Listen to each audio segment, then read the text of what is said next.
Bem, pessoal, de volta aqui com o nosso estudo dos bancos de filtros. Então, nós vimos no último vídeo que a condição para reconstrução perfeita no domínio Z é essa daqui. A transformada Z do sinal reconstruído igual a aplicar um atraso, né, Z a menos L de x de Z, do sinal original.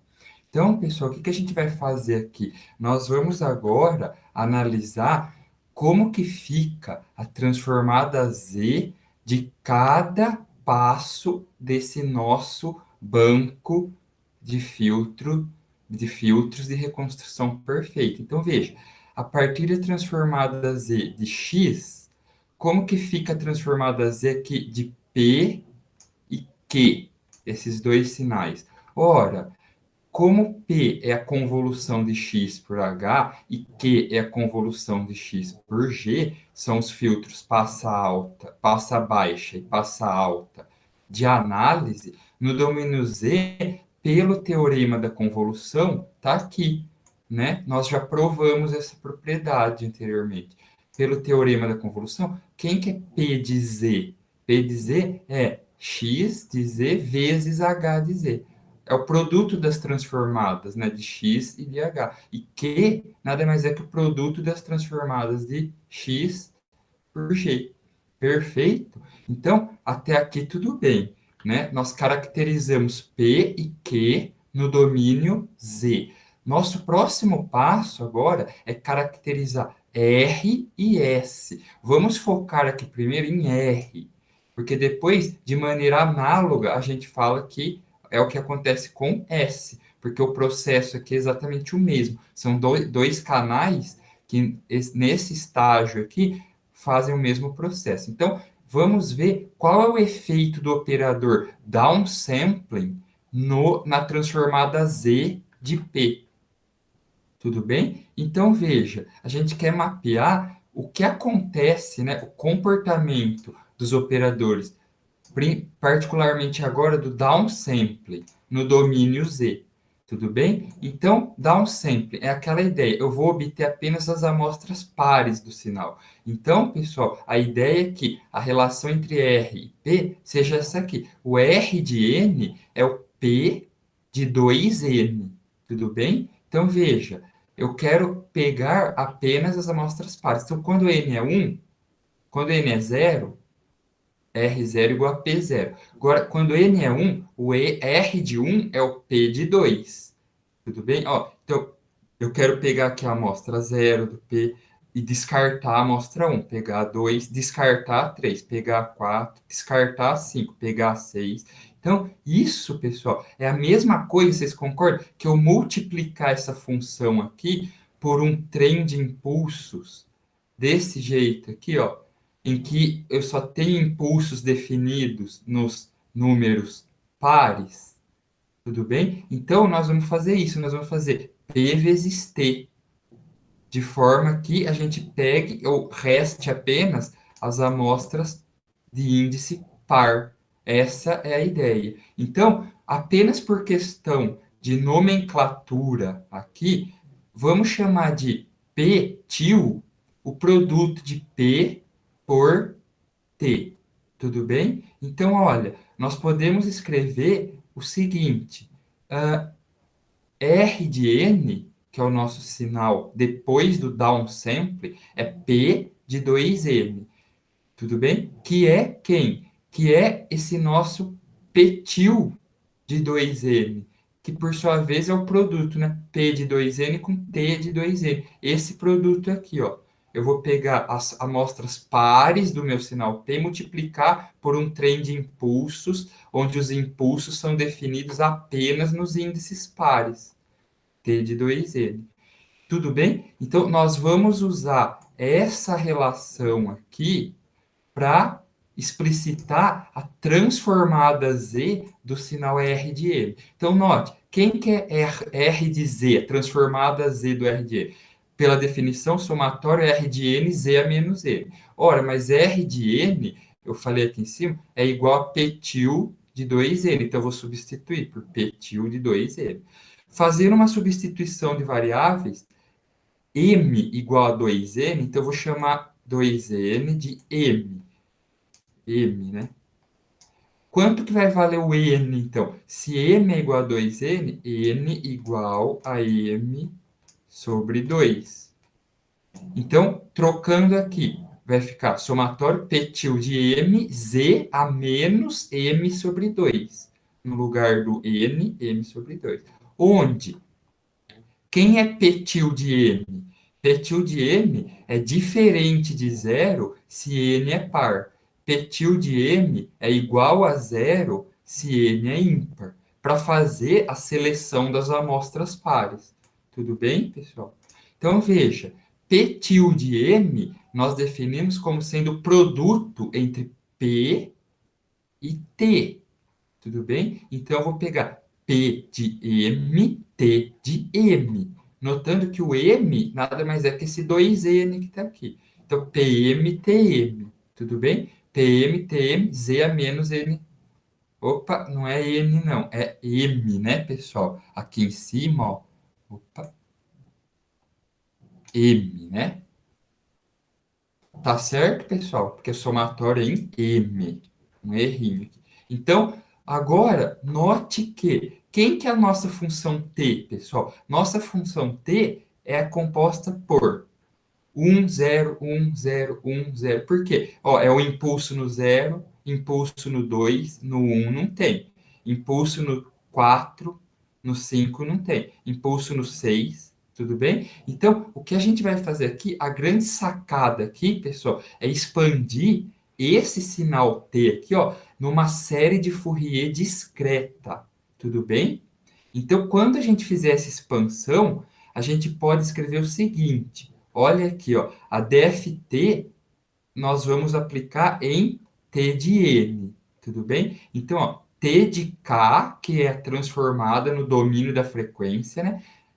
Da DFT, de T de N, é o que? É o somatório para N indo de 0 a N menos 1, T de N, E a menos J 2πKN dividido por E não.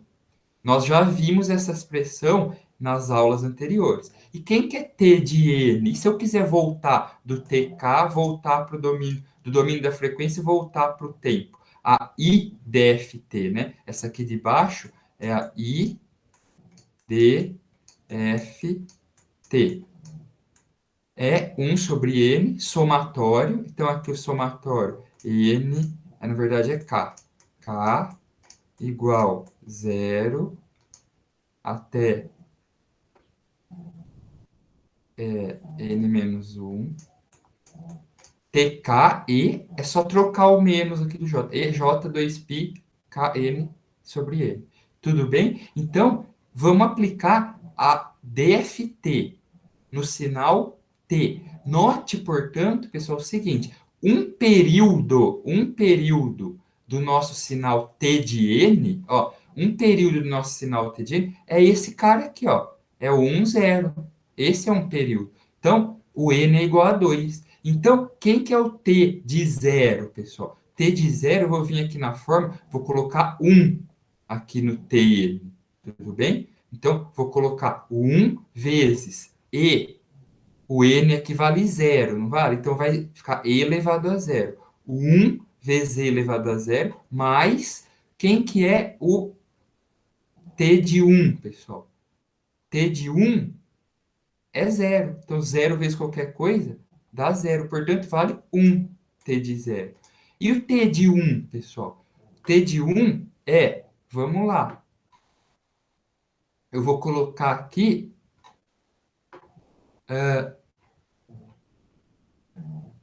isso, agora eu vou colocar aqui T de 1. O K vai valer 1. A única diferença é essa, o K vai valer 1. Então, vai ficar a mesma coisa, né? Porque vai ficar aqui, ó, o 1 vezes E. Agora o K vale 1. Porém, o N no primeiro termo é zero, o que vai ficar 1 vezes E elevado a zero, que é 1. Mas, no segundo termo, o T de 1 é zero. Então, ele vai zerar tudo, então vai dar 1 também. Então, no domínio da frequência, a gente tem que a transformada de Fourier discreta desse sinalzinho 1, 0 é esse aqui, 1, 1. Perfeito? Aqui que vem a sacada, pessoal. Agora a gente vai aplicar a DFT inversa. Quem que é a DFT inversa desse sinal aqui? 1, 1.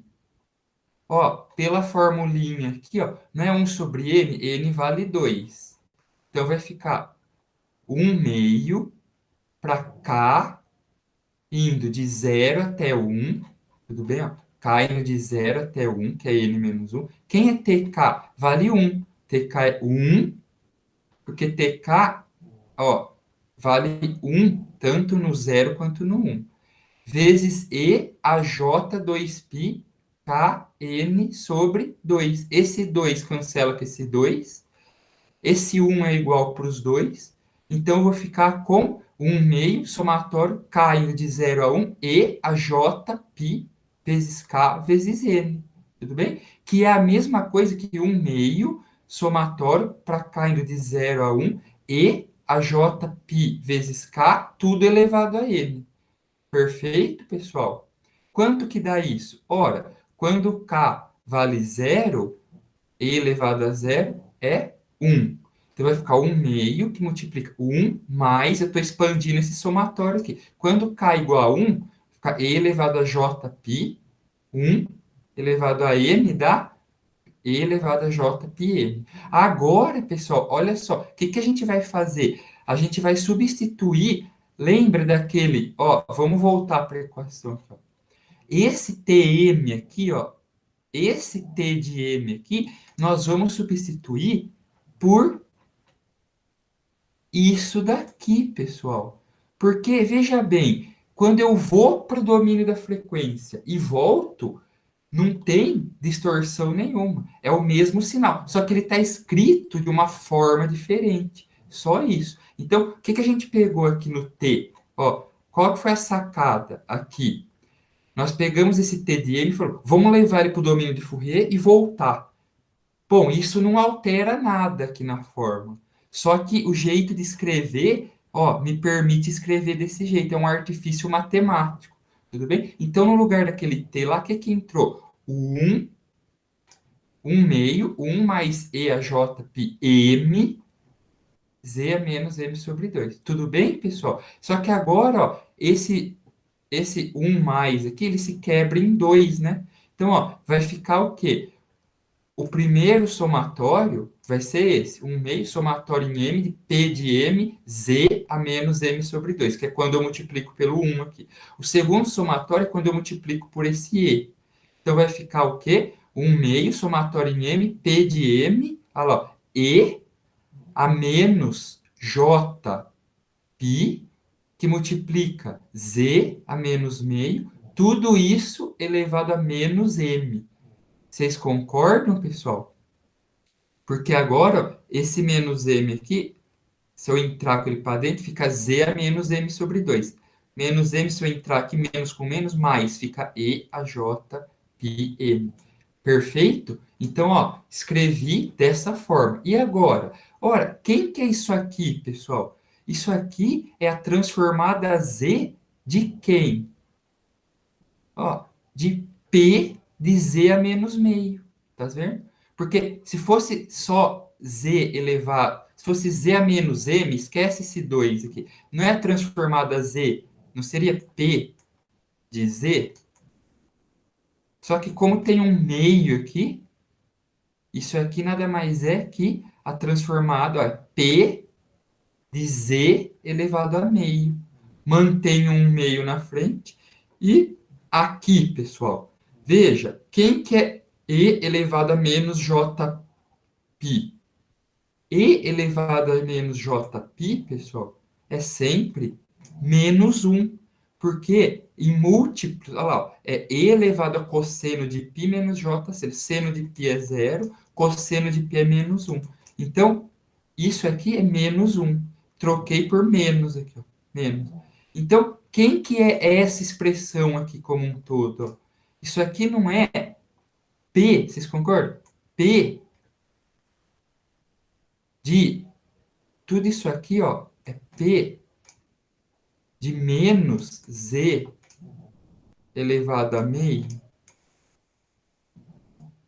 Tudo bem, pessoal? Então, no fim das contas, colocando meio em evidência, tá aqui quem é o meu R de Z. Olha aqui quem que é meu R de Z. O R de Z é a transformada Z desse R aqui, em função da transformada Z desse P aqui, ó. Tudo bem? Então, quem é a transformada Z desse R, desse sinal R? É um meio, P de Z a meio mais P de menos Z a meio. Tudo bem, pessoal? Então, de forma análoga, o que eu posso escrever aqui para o sinal S? Pô, é a mesma coisa, só que eu vou substituir P por Q.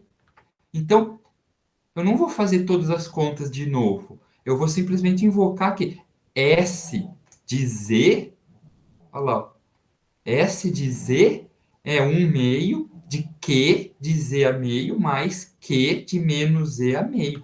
Poxa, é a mesma coisa, só que eu vou trocar. Em vez de ter um sinal P aqui, eu tenho um sinal Q. Tudo bem? Então, ó, nesse ponto, nós chegamos nas transformadas Z de R e de S. O que que a gente vai fazer agora, pessoal? A gente vai substituir quem que é P de Z e quem que é P de menos Z. Ora, nós definimos aqui em cima. Nós definimos aqui em cima, ó. A gente até esqueceu, vocês até já esqueceram já. Mas no vídeo anterior, olha lá, no começo do vídeo, P, ó, P é x vezes H e Q é x vezes Z. Então, nós vamos substituir a equação 1, 2, o P e o Q, lá naquela expressão lá de baixo. Então, veja, substituindo 1 e 2 em A, B, quando eu substituir o P aqui, ó, então vai ficar P não é x vezes H, só que aqui é P de Z elevado a meio. Então vai ficar x de Z a meio, H de Z a meio. X de menos Z a meio, H de menos Z a meio. E o S vai ficar, não é o, o, o Q não é x vezes Z, x vezes G. Então vai ficar x de Z a meio, G de Z a meio, x de menos Z a meio, G de menos Z a meio. Tudo bem? Então, devagarinho nós estamos progredindo no nosso banco de filtros. Qual que é a ideia agora? A ideia é passar para a etapa de reconstrução, analisar o upsampling. Qual que é o efeito do operador upsampling nessas transformadas Zs aqui, ó. Então, vamos lá. Vamos modelar o que o upsampling faz. Então, a entrada do upsampling é o R de M. A saída do upsampling é o U de M. Então, ó, o operador upsampling, ele faz o quê? Eu vou inserir zeros nas amostras entre cada par de amostras. Então, ó, se o meu sinal R, pessoal, se o meu sinal R é esse daqui, ó, 1 menos 2, 2, 1. Esse é o R. Quem que é o meu sinal U? Vai ficar 1, 0, menos 2, 0, 2, 0, 1. Eu inseri zeros entre cada par de amostras aqui, ó. Como que a gente pode especificar matematicamente essa operação? A gente pode dizer isso falando o quê? Que o U de N nada mais é que o R de N sobre 2. E veja só, quem vai ser o U de zero? O U é essa parte de baixo aqui, ó. O U de zero é o R de zero sobre 2, que é o R de zero. Então, U de zero, ó, é o próprio 1, tá aqui. Quem que é o U de 1? É o R de 1 sobre 2. É o R de 1 meio. Esse R de 1 meio vai ser o que está entre o 1, o 0 e o 1. De 1 meio, né? De 0,5. O O U de 1 é o R de 0,5. Quem que é o R de 0,5? Nós vamos pôr zero. Tudo bem? Então, o U de 1 é como se fosse o R que não existe aqui. Ele é, portanto, zero. Quem que é o U de 2? O U de 2 é o R 2 sobre 2, 1. O U de 2 é o R de 1. Tá vendo que dá certinho? E quem que é o U de 3? O U de 3 é o R de 1,5. 1,5 não tem nada aqui, então vai zero. Dá certinho. Então, no domínio Z, pessoal, vamos lá. Quem que é U de Z? U de Z é transformada a Z de U, é transformada a Z somatório, U de N, Z a menos N. Opa, mas U de N, eu sei que é R de N sobre 2. Z a menos N. Vamos fazer uma renomeação de variáveis. N sobre 2 vai passar a ser M.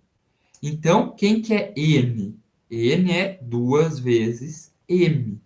Então, eu posso escrever essas transformadas Z como somatório em M, R de M, Z a menos 2M, que na verdade é Z ao quadrado de menos M. Portanto, quem que é isso aqui, pessoal? Essa aqui é a formulinha da... Se não tivesse esse quadrado aqui, ia ser quem? Ia ser R de Z, a transformada, né? R de Z. Só que como o Z está elevado ao quadrado, é R de Z ao quadrado.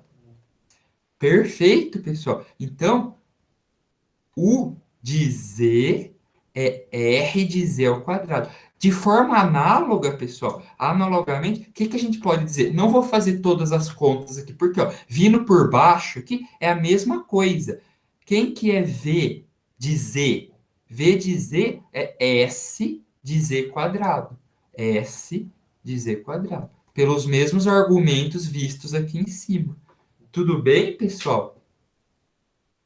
Perfeito. Então, vamos agora seguir para os filtros de síntese. Quem que é, pessoal, quando passa o U, quando passa pelo filtro de síntese, ele vira Y. Então, quem que é a transformada Z de Y? A transformada Z de Y, pelo teorema da convolução, a gente sabe que a transformada Z de Y é o produto das transformadas, né? De U com H barra. Olha lá, ó, de U com H barra. Transformada Z de U vezes transformada Z de H barra, que é H barra vezes... Quem é transformada Z de U é o R de transformada Z de R, mas com Z quadrado. A mesma coisa o Z. Quem que é o Z aqui, ó?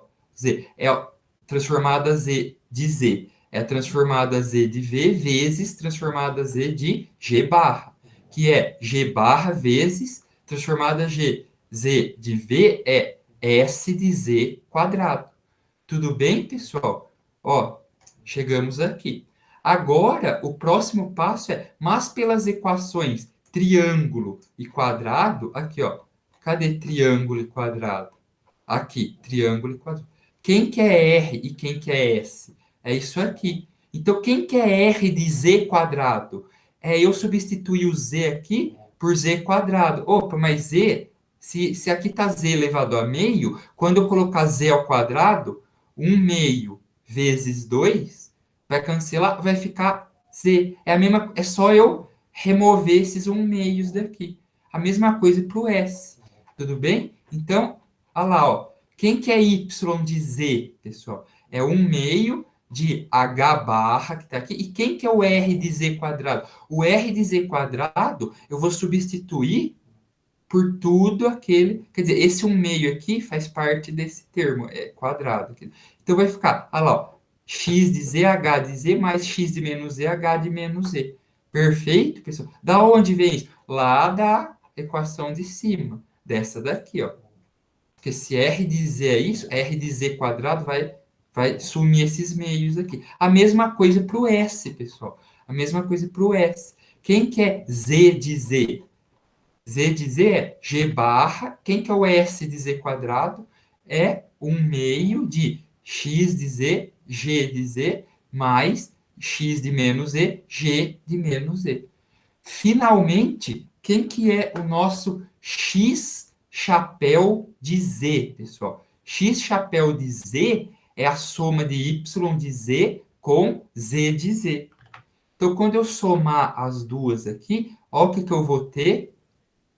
Eu vou somar essas duas aqui, ó. Somando, eu vou distribuir, vou fazer a distributiva aqui, vou fazer a distributiva aqui. Por quê? O que que eu quero agrupar aqui? Eu quero agrupar um termo em x de z e o outro em x de menos z. Então, fazendo a continha aí, ó, eu vou ter o seguinte: esse vezes isso aqui, esse vezes esse vezes esse vezes esse. Aí eu vou pôr em evidência o que tem x de z em comum. X de z em comum é h barra de z, h de z, g barra de z, g de z, não é? Então vai ficar lá h de z, h barra de z, g de z, g barra de z, tudo vezes x de z. Mais 1/2, eu vou pegar agora e colocar em evidência que tem g de z. Vai ficar h de menos z, h barra, g de menos z, g barra. Olha lá. H de menos z, h barra de z, g de menos z, g barra de z. Tudo isso vezes x de menos z. Só que a gente sabe lá do comecinho, ó, lá da primeira equação do vídeo, a gente sabe qual que é a relação para a reconstrução perfeita. X, chapéu de Z tem que ser Z a menos L de X de Z. Ora, então, para a reconstrução perfeita, eu vou igualar isso tudo, esse negócio inteiro aqui, a Z menos L, X de Z, pela reconstrução perfeita. Tudo bem, pessoal? Então, vejam, para ter reconstrução perfeita, olha só, eu vou até trocar de cor aqui. O que que tem que acontecer com tudo isso aqui, ó, que está multiplicando o x de menos e, pessoal? Tem alguma coisa aqui envolvendo x de menos e? Não tem. Então, isso aqui, tudo que está em vermelho, tem que ir para zero. Tudo bem? Tudo bem, pessoal? Essa é a famosa condição chamada de alias cancellation, que está aqui no 1. Ó. É a condição 1, alias cancellation.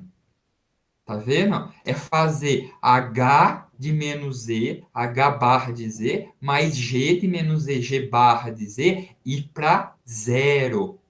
Tudo bem, pessoal? Isso aqui tem que se anular. Muito bem.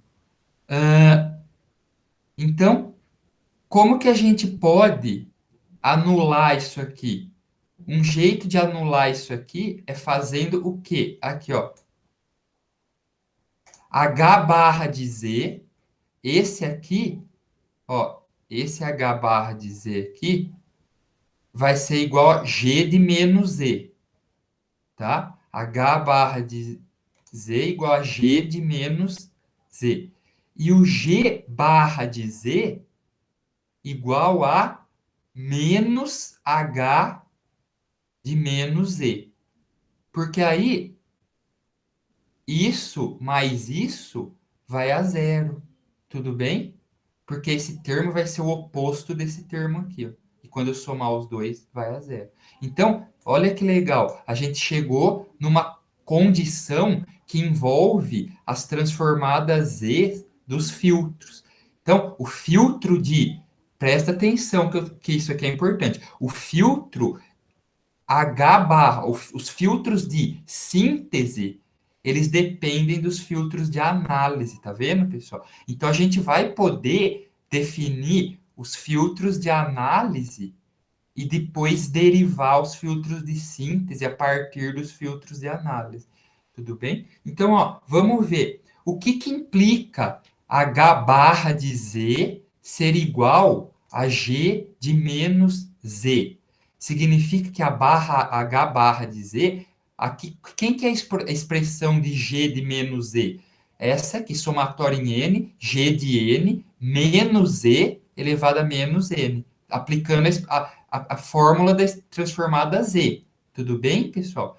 Esse menos 1 do Z aqui, eu vou puxar para fora aqui, ó. Vou puxar para fora e vou colocar menos 1 elevado a N, G de N. Tudo bem, pessoal? Então, ó, quem que é esse menos 1 elevado a N, G de N? Eu vou chamar ele de H barra de N. Portanto, quem que é o nosso H barra de N? É menos um elevado a n que multiplica g de n. Então, a gente vai criar uma regrinha muito prática logo em seguir, que diz o seguinte: olha, o filtro H de síntese, o seu filtro H barra, você vai gerar ele diretamente a partir do seu filtro G, o seu filtro passa altas de análise, pela regra alternating sign. Porque, ó, essa regra fala o quê? Pega o G e aí você vai fazer o quê? Ó, quando n é zero, não inverte. Quando n é 1, inverte. Quando n é 2, não inverte. Então, eu estou meio que invertendo o filtro G e trocando sinais dos elementos ímpares do meu filtro G. Simples assim. Vamos ver a condição G barra de Z igual a menos H de menos Z. Então, quem que é G barra de Z, pessoal? Aplicando a transformada Z. É quem? Quer dizer, quem é a menos H de menos Z? É menos a transformada Z de H de menos Z. Tudo bem? Aqui, ó. Tudo bem, pessoal?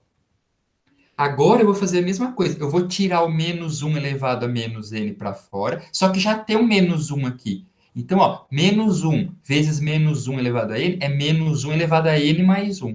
Por isso que fica somatório em n menos um a n mais um, h de n, z de n. Então, nós vamos chamar o nosso filtro G barra disso aqui, ó. G barra é o nosso filtro. Então, G barra é menos um elevado a n mais um, h de n. Tudo bem? Então, de novo, o que eu vou fazer aqui? Eu vou, basicamente, fazer o seguinte. Essa questão aqui, pessoal, só um parênteses. Esse negócio que eu estou falando que inverte, não inverte, inverte, isso a gente vai entender daqui a pouco. Daqui a pouco vai ficar claro o que significa esses inverte, não inverte. Por enquanto, a gente está só vendo sinais, né? Na verdade, só vendo sinais, mas depois a gente vai ver quando que a gente deve espelhar ou não o filtro, tá? Em alguns casos, a gente vai ter que espelhar o filtro antes de inverter os sinais. Por enquanto aqui, só vamos nos preocupar com inverter os sinais. Então, veja, quem que é o meu filtro G passa altas de síntese? Você vai obter ele diretamente do seu filtro passa baixa de análise, tá vendo? Você vai pegar o seu H e vai fazer assim, inverte, não inverte o sinal. Inverte, não inverte o sinal. Porque aqui é n mais 1. Quando n for zero, aqui sobra 1, opa, então vai inverter. Quando n for 1, opa, vai ficar par aqui, então não vai inverter. Tudo bem, pessoal? Então, essa é a primeira condição que os filtros vão ter que satisfazer. Alias cancellation. Qual que é a segunda, pessoal? A segunda condição, ó, em vermelho de novo, chama-se Perfect Reconstruction. Olha só, pessoal. O que essa condição nos diz? Vamos voltar aqui para a nossa fórmula anterior. Ó, tudo que está aqui multiplicando z de x, tudo isso aqui, ó, tudo isso aqui tem que ser igual a z a menos l. Tudo bem? Z a menos l. Então, ó, no caso, 2z a menos l, né? Ó, por quê? Porque aqui tem o meio, né? Ó, tem um meio aqui na frente. Estou passando esse meio para cá, isso vai ficar, isso tem que ser igual a 2z a menos l. Tudo bem, pessoal? Então, vamos analisar agora aqui. O que a gente vai definir? A gente vai definir, ó, esse produto aqui, HZ, H barra de Z, nós vamos chamar de W de Z. Então, isso aqui vai se chamar W de Z. E quem vai ser? Então, pessoal, ó, quem que é H de Z, H barra de Z? Olha, pelo item A, do item anterior aqui, A, ó, quem que é a H barra de Z? Não é G de menos Z? Então, tá aqui. Isso é H de Z, G de menos Z. Tudo bem? Isso é a mesma coisa. Eu só vou chamar de W aqui para a notação ficar um pouco mais simples. Então, primeiro, note que, ó, quem que é G, G barra de Z? Esse cara aqui, ó. G, G barra de Z. isso não é igual a menos H de menos E, G de Z. Da onde que sai isso? Daqui, ó. O G barra de Z é menos H de menos E. Então, aonde tem G barra de Z, eu vou substituir por menos H de menos E. Ora, pessoal, mas quem que é? Ó, se W de Z é HZ de G de menos E, ora, o que que é menos H de menos E, G de Z? Por simples analogia. Não é o negativo disso, trocando Z por menos Z. Aqui fica menos, aqui fica mais. Olha lá, aqui fica menos, aqui e aparece um menos na frente. Ou seja, isso é menos W de menos Z. Combinando esses dois fatos aqui, como que eu posso escrever essa equação quadrado aqui, ó? Equação quadrada. Eu posso escrever como W de Z, olha lá, W de Z menos W de menos Z igual a 2Z elevado a menos L.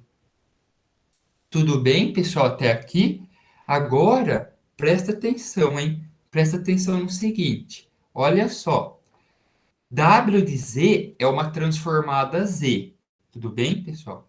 W de menos Z é a transformada Z, é a mesma transformada Z que eu tenho aqui, só que espelhada. Os termos Z, ó, o que que acontece com os termos onde Z ele é elevado a um expoente par, pessoal? Você concorda que vai ser cancelado aqui, ó? Todos os termos onde eu tenho assim z quadrado, z a quarta. Porque quando eu faço essa subtração aqui, quando eu tenho uma transformada z e ela mesma aqui, a única diferença, eu vou pegar o z e vou jogar menos z. Só que quando eu faço menos z quadrado, menos z quarta, menos z, um expoente par, esse termo, quer dizer, espelhar não muda nada. Então vai cancelar os termos pares. Vai cancelar, eles vão ser exatamente iguais. Então a gente chega à conclusão que w de z a menos w de menos z é uma função ímpar, pois todos os termos z elevado a k, onde k é par, são cancelados. Tudo bem, pessoal? Isso significa que L é ímpar. Tudo bem? Essa é uma constatação que a gente pode chegar aqui, ó. Então, veja bem, vamos multiplicar ambos os lados da equação por z vezes z elevado a L. Z elevado a L aqui e aqui. Então, vai ficar z elevado a L, W de z, menos z elevado a L, W de menos z, igual a 2. Tudo bem, pessoal? Deu 2 aqui, ó. Que a gente vai fazer aqui agora? Nós vamos renomear tudo isso aqui, z elevado a L, W de Z, nós vamos chamar de W barra de Z. E Z elevado a L, W de menos Z, nós vamos chamar de W barra de menos Z. O que nos leva a, tá aqui, ó. Essa aqui é uma condição que a gente vai ter que respeitar, chamada de perfect reconstruction. Quando a gente for derivar ou, né, derivar um filtro para o nosso banco de filtros. O W barra de Z mais o W barra de menos Z, não importa os filtros que eu tenho, sempre vai ter que ser igual a 2. Tudo bem? Certo, pessoal? Isso aqui está nos mostrando, essa equação aqui, ela é importante porque ela nos mostra que o filtro passa baixas aqui, W barra de Z, ele basicamente requer que todas as potências pares sejam zero, exceto pelo termo constante. Tudo bem? Então, a princípio, parece um pouco meio assim. Ah, não entendi muito bem onde eu vou usar essa equação aqui. Mas quando a gente for derivar no próximo vídeo os filtros de Haar, que são que dá origem às wavelets de Haar, são os filtros, pessoal. São, vamos dizer assim, são os filtros mais curtinhos, os menores filtros que podem ser usados num banco de filtros de reconstrução perfeita. Os filtros, a pergunta é: quem são os filtros mais simples de todos que satisfazem todas essas condições que a gente viu aqui, ó? Tudo isso que a gente viu aqui. Quem são os filtros mais simples de todos que satisfazem essas regras aqui? São os filtros de Haar. E nós vamos no próximo vídeo verificar como derivar quem são esses filtros no domínio do tempo. Quem são os coeficientes deles no domínio do tempo para a gente obter reconstrução perfeita. Tudo bem, pessoal? Então, é isso. Por hora, eu vou ficando por aqui. Desejo a todos bons estudos aí, tudo bem? E é isso. Até o próximo vídeo.